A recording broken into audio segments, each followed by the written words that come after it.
Iya, tadi saya udah sampaikan mungkin tidak terdengar ya bahwa putusan 6 poin itu kan dilakukan berdasarkan mekanisme yang sudah diatur ya. Pimpinan DPR mengundang pimpinan fraksi, lahirlah putusan 6 itu. Jadi artinya itu adalah juga mewakili suara partai politik ya.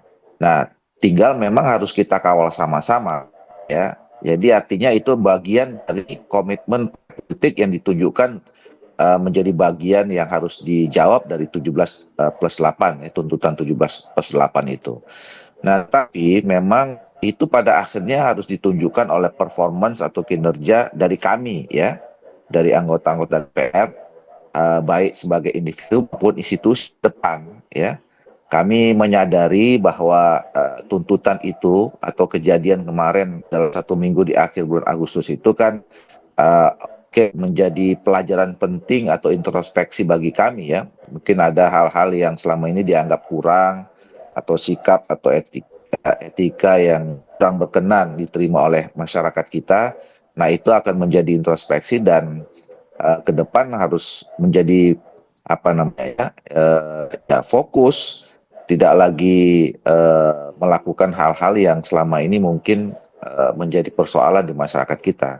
Jadi intinya adalah ada peningkatan kinerja ya, baik pembuatan undang-undang, kemudian juga pengawasan, koordinasi dan komunikasi dengan mitra-mitra kerja kami di pemerintah, dan juga dalam menyusun anggaran ya tentu dengan asumsi-asumsi yang memang itu betul mewakili apa yang terjadi di masyarakat kita gitu.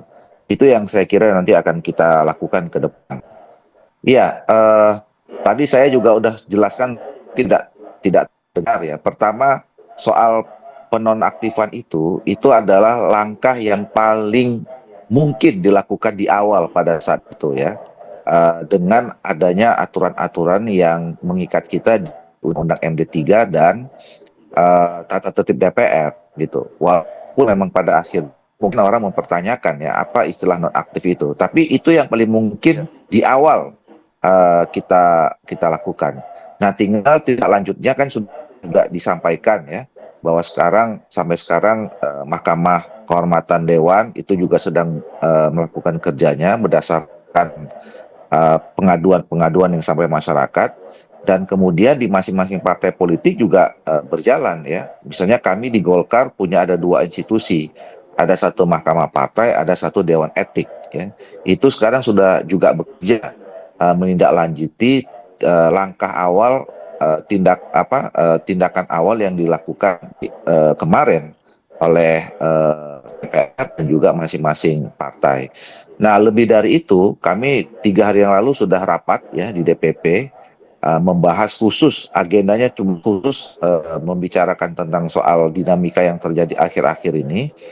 Nah, kami akhirnya memutuskan bahwa meminta semua anggota DPR, baik DPR RI, DPD provinsi dan kabupaten kota ya untuk selalu tetap berada di tengah-tengah masyarakat, di tengah-tengah rakyatnya gitu ya, dan melakukan aktivitas-aktivitas yang memang itu diperlukan oleh masyarakat sekarang. Satu apa? Yang pertama adalah komunikasi ya. Kita harus terus melakukan komunikasi yang intensif dan kemudian ya terbuka gitu. Apa saja yang dikerjakan oleh masyarakat dan rakyat oleh anggota DPR ini itu harus diketahui oleh rakyatnya.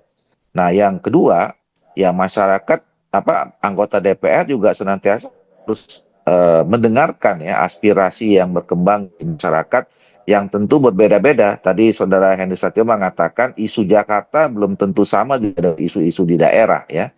Nah, jadi itu harus selalu kita dengar dalam bagian membangun komunikasi itu. Yang ketiga adalah bahwa apa yang terjadi di masyarakat sekarang, misalnya mereka sedang kesulitan menghadapi persoalan-persoalan ekonomi gitu ya. Nah, itu juga kita harus, jadi ada instruksi kemarin bahwa kegiatan-kegiatan dilakukan oleh DPR ini harus lebih intensif yang bisa langsung menyentuh. Misalnya kita harus melakukan program-program ya pasar murah gitu ya, terus kemudian bakti sosial. Jadi yang langsung memang menjawab persoalan yang dihadapi saat ini oleh masyarakat kita. Nah, itu yang dalam waktu dekat dilakukan selain kerja-kerja yang ada di DPR ya. Selain kerja-kerja apa namanya kedewanan yang ada di DPR, kita juga lagi mengintensifkan kegiatan-kegiatan yang lebih masif berada di tengah-tengah masyarakat.